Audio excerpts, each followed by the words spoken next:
ऐसी कथा सुना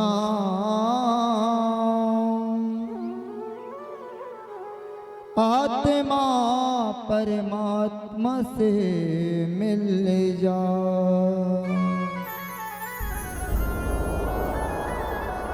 श्री शिव महापुराण की कथा सुनाता हूँ। भाव से तार जाने को राह दिखाता हूँ। श्री श्री श्री श्री शिव महापुराण की कथा सुनाता हूँ। श्री शिव महापुराण की कथा सुनाता हूँ। श्री शिव महापुराण की कथा सुनाता हूँ। श्री शिव महापुराण की, श्री शिव महापुराण की, श्री शिव महापुराण की, श्री शिव महापुराण की, श्री शिव महापुराण की, श्री शिव महापुराण की, श्री शिव महापुराण की, श्री शिव महापुराण की, श्री शिव महापुराण की।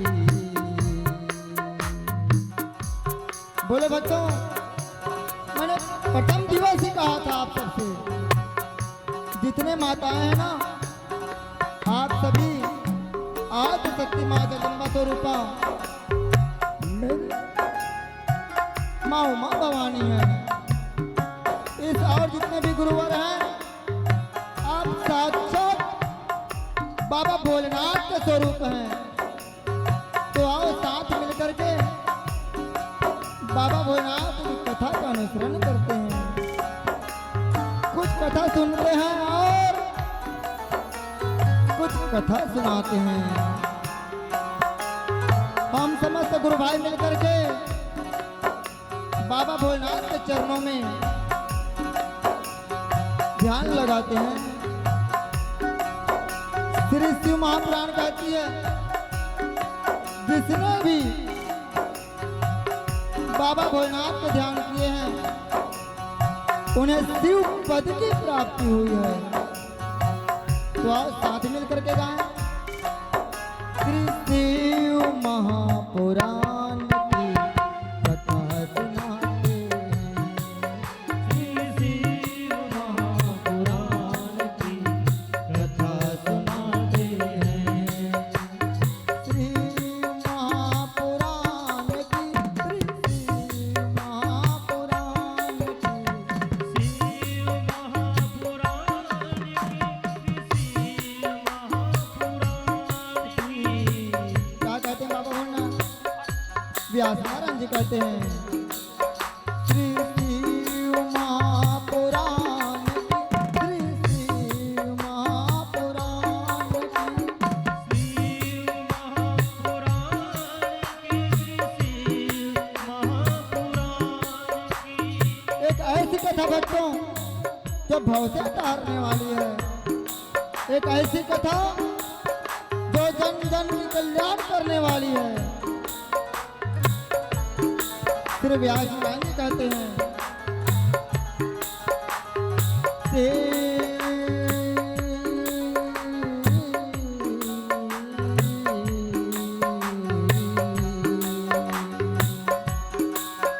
शिव कहाँ कहाँ पर है? नारद जी ने इस समय माता कल्याणी को कहा, आदि भवानी माँ जगदम्बा से कहा, हे माँ, भक्तों के उद्धार के लिए, शिव भक्तों के उद्धार के लिए बाबा भोलेनाथ किस किस रूप में दर्शन देंगे। माताओं ने कहा, हे नारद,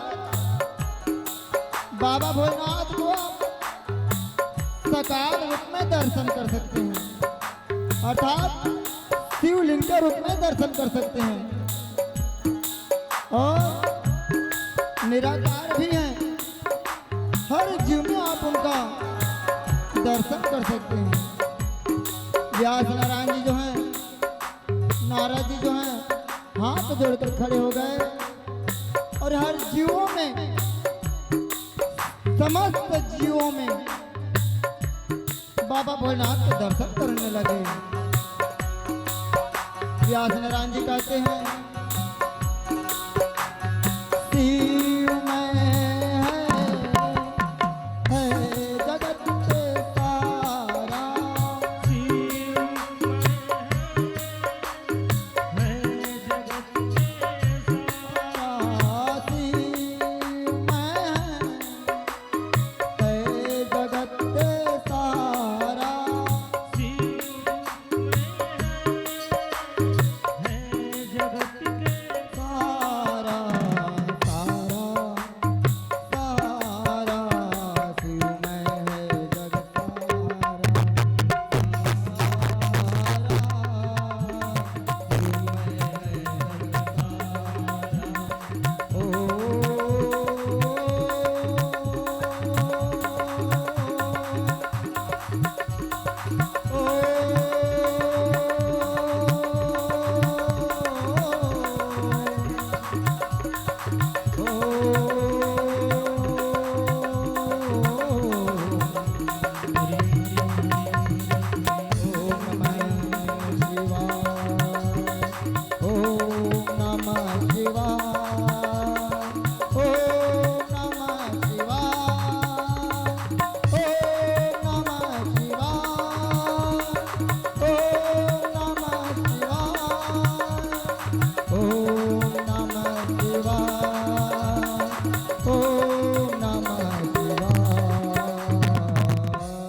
भोल भूत भावन भोलेनाथ की जय।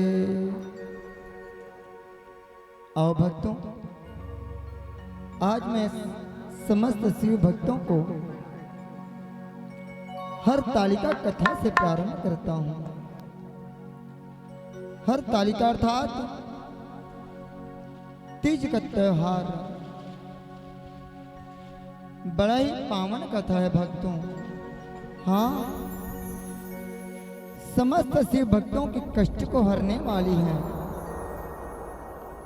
समस्त शिव भक्तों को सौभाग्यवती की वरदान मिलने वाली है। यह उपवास किसने रखी, कथा कहां से प्रारंभ हुई? माताएं विशेष करके इस भाव को पूर्ण भाव से जानती हैं। कथा में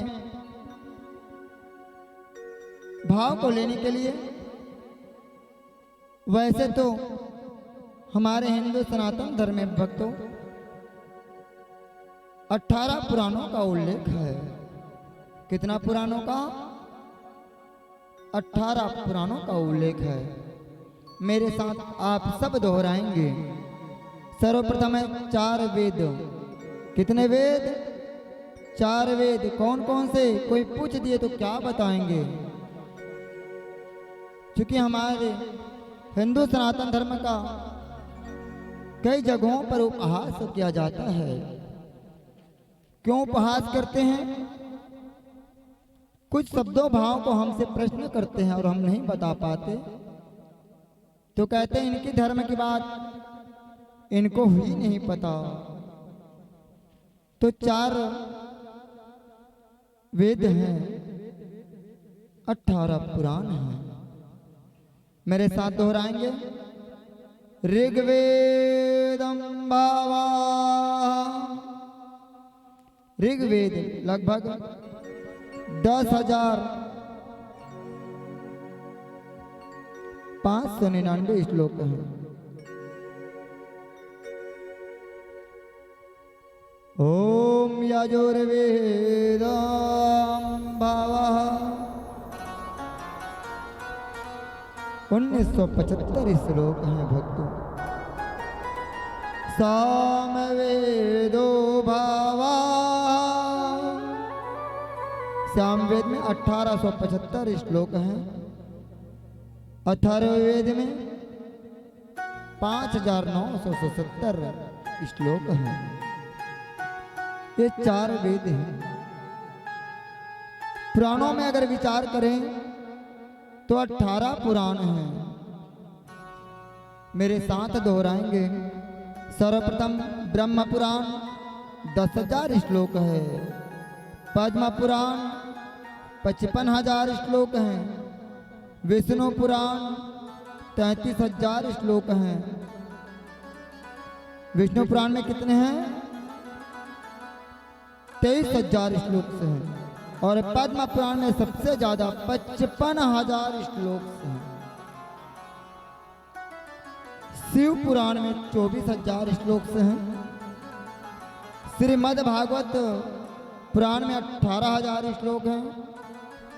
नारद पुराण में 22,000 श्लोक से हैं भक्तों।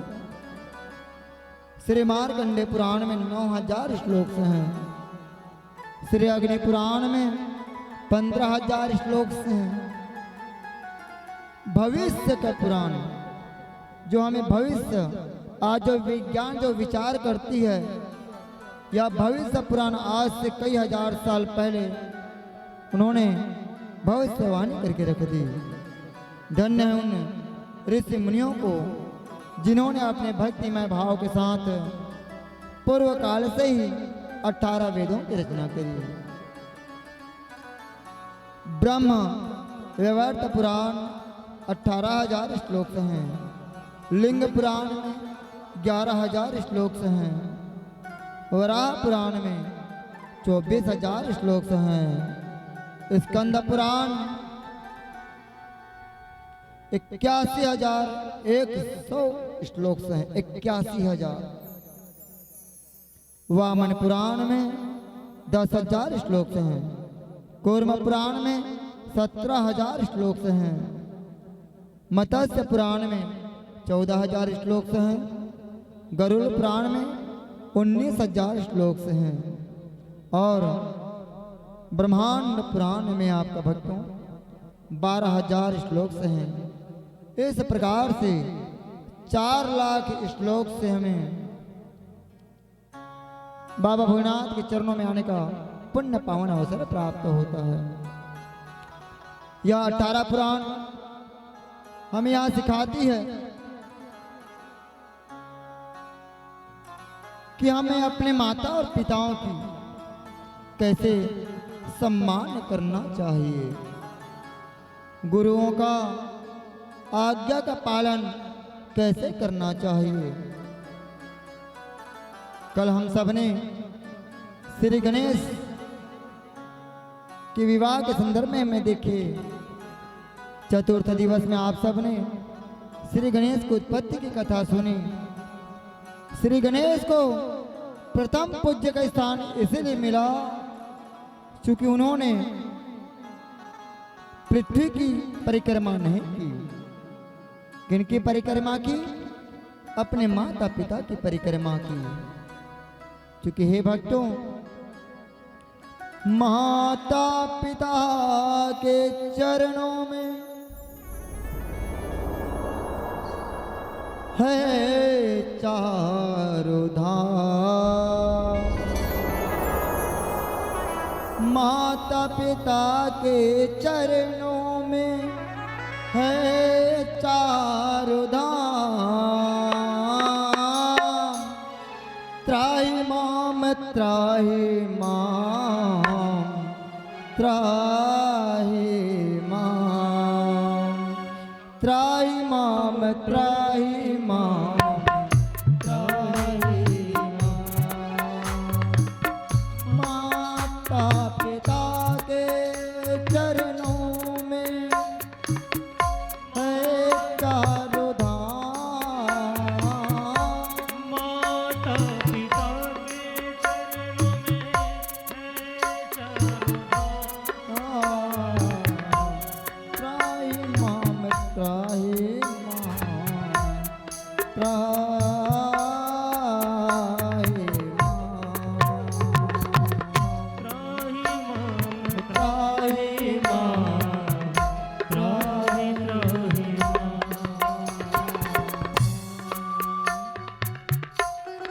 18 वेद, 4 वेद।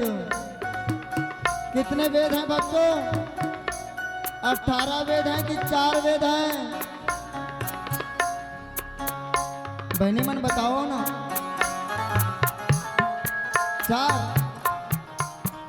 4 वेद हैं और 18 पुराण हैं। ये सभी वेद और पुराण 33 कोटि देवतागण अपने अपने भाव को बीच में रखते हैं और उदाहरण स्वरूप यही सिखाते हैं, माता पिता से बड़ा कोई नहीं है। माता पिता का कभी दिल नहीं दुखाना चाहिए।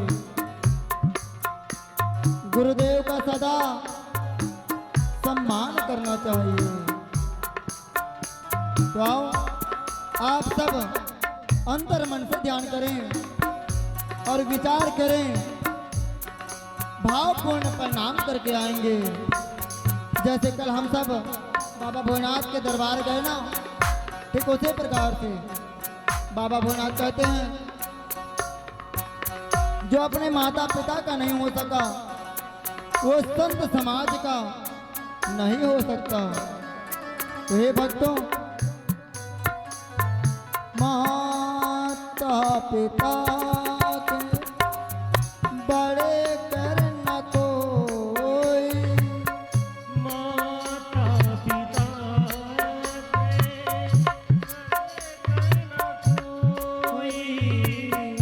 माता पिता से बढ़कर कोई नहीं, माता पिता से बढ़कर कोई नहीं।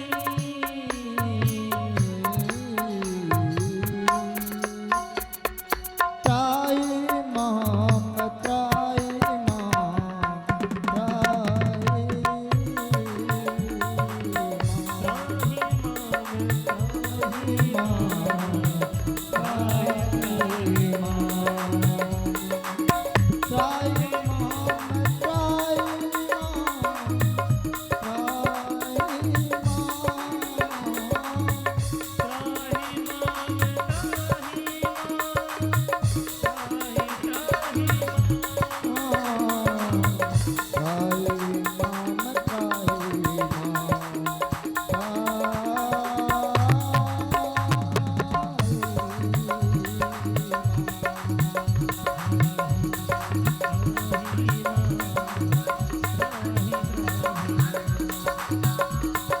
बोल भोलेनाथ की जय।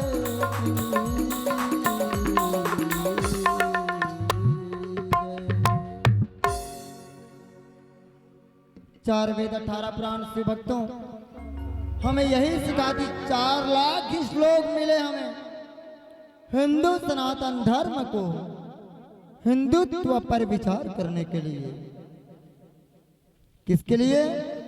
हिंदुत्व के विचार करने के लिए। ये समस्त देवी देवताएं जो है ना, कई बार मुझसे कुछ ज्ञानी ध्यानी लोग प्रश्न करते हैं, गुरुजन कहते हैं कि हे संतोष महाराज बताओ, क्या आपके हिंदू सनातन धर्म में ये देवगण आपस में क्यों लड़ते हैं?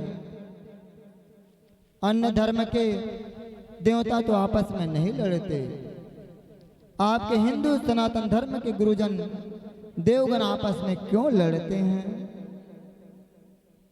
तो आप सब तो जानते हैं मैं कोई ज्ञानी तो नहीं, ना कोई व्यास मंच में बैठने के योग्य हूं। मैं तो बस बाबा भोलेनाथ के प्रचार करने के लिए निकला हूं भक्तों, भगवत के प्रचार करने निकला हूं। क्योंकि संत श्री शिरोमणि व्यास नारायण जी का स्थान श्री शिव के चरणों में है। मेरा तो बस एक प्रयास कि बाबा भोलेनाथ के चरणों में स्थान मिल जाए। बोलो महापति महेश्वर की जय। मैंने बस इतना कहा कि भैया मुझे बस आप इतना बता दीजिए, आप तो बड़े पढ़े लिखे लगते हो, मैं तो निर्बुद्धि हूं, बहुत ही कम पढ़ा लिखा हूं। बस भोलेनाथ का सेवा कर लेता हूं त्रुटि फूटी शब्दों में। मैंने कहा भैया आपके घर में जो माताएं खाना बनाती हैं, हाथ जलाती हैं, तो आपके घर में उस समय बड़ा कौन है? जो खाना बनाए वो बड़ा है कि जो बच्चे नन्हे मुन्ने बच्चे जो पढ़ाई कर रहे हैं वो बड़ा है, कि आप जो काम करने वाले पाला करता वो बड़े हैं, कि जो पूर्वज के रूप में पितृ देवी देवताओं के रूप में जो घर में जो बैठे हैं बुजुर्गगण वो बड़े हैं? तो महानुभाव ने बड़ा प्रेम से जवाब दिया, महाराज मैं आपके साथ तर्क वितर्क नहीं करूंगा। जो माता ने खाना बनाई वो उस समय बड़े हैं। मैंने पुनः प्रार्थना किया, हे महानुभाव, माताएं तो अधिकतर घर में रहती गृह लक्ष्मी कहते हैं। जब आप काम करने जाते हो बाहर, दो पैसा कमा कर लाते हो, उस समय आप कौन बड़ा है? बड़ा प्रेम से जवाब दिया कि भैया आप उस समय तो जो पालन करता है, जो बाहर काम करने गए वो बड़े हो गए। बड़ा प्यारा सा जवाब दिया। पुनः मैंने प्रार्थना किया, हे भैया अब मुझे इतना बता दीजिए कि जो बच्चे आपके हैं पूरे लगन से पढ़ाई किए और आईपीएस अधिकारी बन के आ गए, क्योंकि उनके बच्चे जो आईपीएस अधिकारी हमारे मित्र हैं, तो उन्होंने कहा भैया जो माता पिता का नाम आगे बढ़ाते हैं, जो माता पिता का नाम रोशन करते हैं, जो संत समाज के बीच में जाकर के जन कल्याण का कार्य करते हैं, उस समय तो वो बड़े हो गए। मैंने कहा भैया इसी प्रकार से कोई देवी देवता बड़े नहीं है, एक तत्व है। ओम परम तत्वाय नारायणाय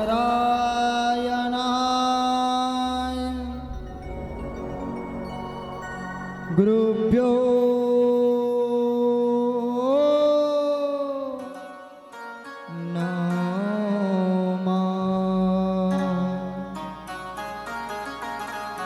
हे भक्तों, कोई बड़ा या छोटा नहीं है। परिवार एक मति से चलता है। जहां सुमति,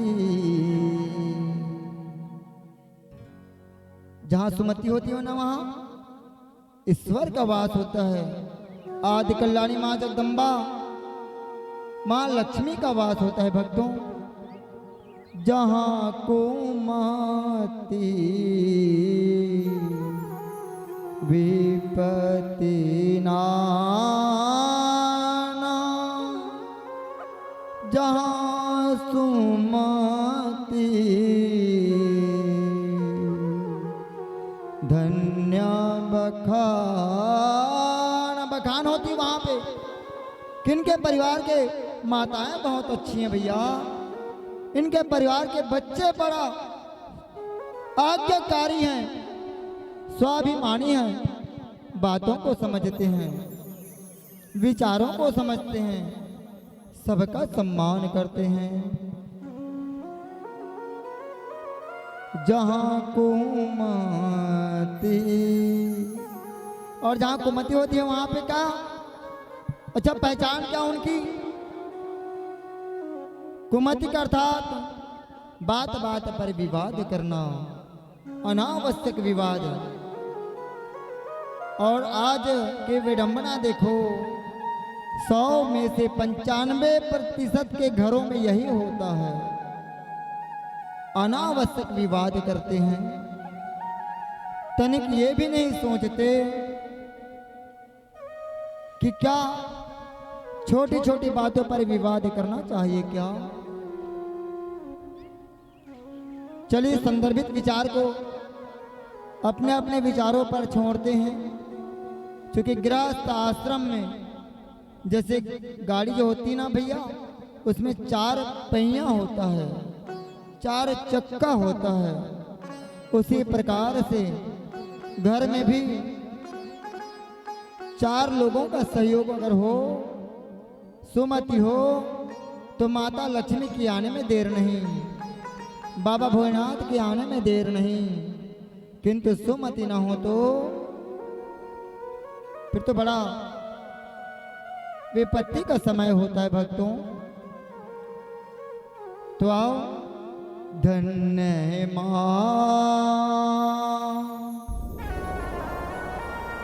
उमा भवानी,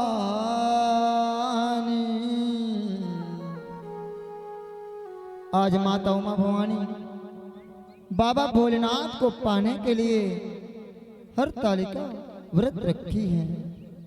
कौन सा व्रत रखी है? हरतालिका व्रत, अर्थात हरतालिका अर्थात तीज का उपवास रखे हैं। अच्छा, तीज का उपवास क्यों रखना चाहिए? जो हमारी कुंवारी कन्या जो बेटियां हैं, वह सुयोग्य वर की प्राप्ति के लिए रखते हैं। आज माता भी उमा भवानी हिमांचल राजा की पुत्री माता पार्वती, कुंवारी कन्या विवाह नहीं हुआ इनका, बाबा भोलेनाथ को पाने के लिए कठोर साधना करती हैं। कठोर साधना कैसे करते हैं? अन्न जल का त्याग करते, उपवास के भाव में। उपवास, उप अर्थात आधा जो समय है वो ईश्वर के चरणों में है, और आधा जो समय है वो क्या है? वो परिवार के भावात्मक भावों में बह रहे हैं। उप अर्थात उस दिन को उन्होंने बाबा भोलेनाथ के चरणों में छोड़ दिए हैं। क्यों? माता पार्वती आज तीज का त्योहार, तीज का उपवास रखे हैं। मैं ऐसे बेटियों का व्यास मंच से धन्यवाद देना चाहूंगा, साधुवाद आशीर्वचन के साथ बस इतना कहना चाहूंगा, बेटियां मान बढ़ाती हैं, बाबुल का बढ़ता सम्मान,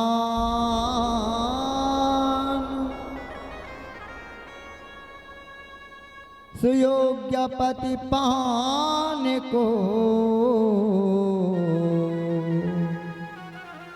लड़ जाते हैं। तो किनसे लड़ जाते हैं? माताएं कहती हैं, आप हमारी परीक्षा हर बार लेते हो प्रभु। हे भोलेनाथ, आज आपकी परीक्षा हो जाए। तन मन समर्पण चरणों में ध्यान लगाए भोले की, तन मन अर्पण चरणों में ओम नमः शिवाय रटने लगे। कौन सा? ओम नमः शिवाय। ओम नमः शिवाय का जप करती हैं। और जिन माताओं का विवाह हो गया वो क्या करें? उनको हर तारीख का व्रत नहीं रखनी चाहिए। कोई फायदा नहीं है, कोई लाभ नहीं। जो मिलना था वो तो मिल गया, चाहे 50-50 वाले मिले या 100-100 वाले मिले, मिल तो गया ना। अब उपवास रहने से कोई फायदा बताओ ना दाई मन। मत रहे करो, कोई फायदा नहीं है कि हवा हृदय रूपी भाव में देव के देव महादेव को बिठाओ। चिंता की विषय छोड़ दो,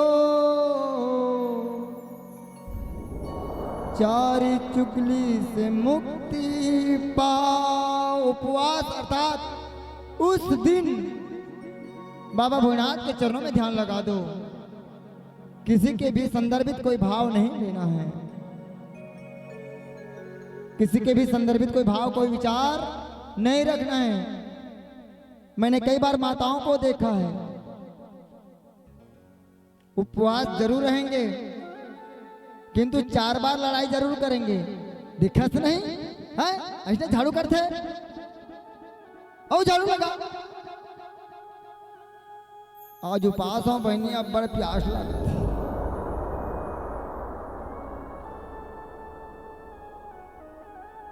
कई जन बहनी मान तो आज उपास फोकट करेगा बहनी, अब बड़ा भूख लागत।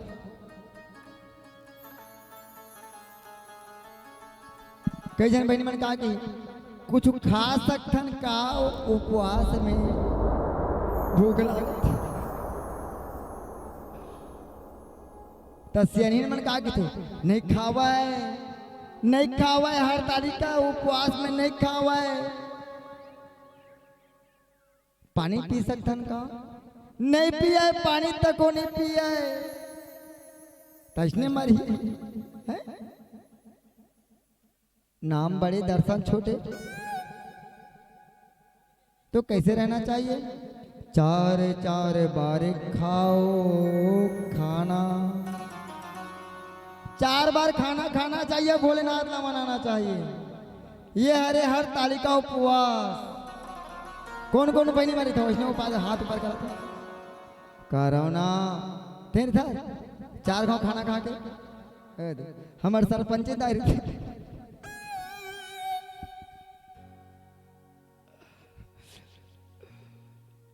नहीं भूख लागत है तो खा ले करो, कोई दिक्कत नहीं है।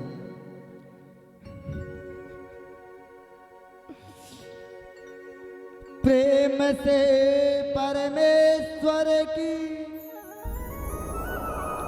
ध्यान लगाए, आपके सिवा न कोई, चरणों को मनाए। इस दिन स्वयं साक्षात बाबा भोलेनाथ और आदि कल्याणी माँ जगदम्बा, माँ उमा भवानी उस सदा सुहागिन माताओं को, उन कुंवारी कन्याओं को स्वयं दर्शन देने आते हैं भक्तों। और अगर आपको विश्वास न हो तो इस वर्ष हर तालिका के तीज के त्योहार में यहाँ पे 1 दिवसीय पूजा कार्यक्रम रखेंगे। मुझे पूर्ण विश्वास है बाबा भोलेनाथ के ऊपर में, आपको आभास जरूर होगी। बोल भोलेनाथ की जय। 24 घंटों की यह उपवास होती है भक्तों। कई माताएं तो पूजा करते करते 24 से 30 घंटा भी हो जाता है, 1.5 से 2 दिन, 2.5 दिन भी हो जाता है, किंतु उन्हें भूख नहीं लगती। ऐसे माताओं को कोटि कोटि धन्यवाद, व्यास मंच से दंडवत प्रणाम। क्यों लगने लगी है भोले बोले शंकर भगवान की किसकी लगन लगी है? बाबा भोलेनाथ की लगन लगी है। छोटा सा भजन। प्रेम में भक्ति में बहते बहते लगन तुमसे लगा बैठे, जो होगा देखा जाएगा। लगन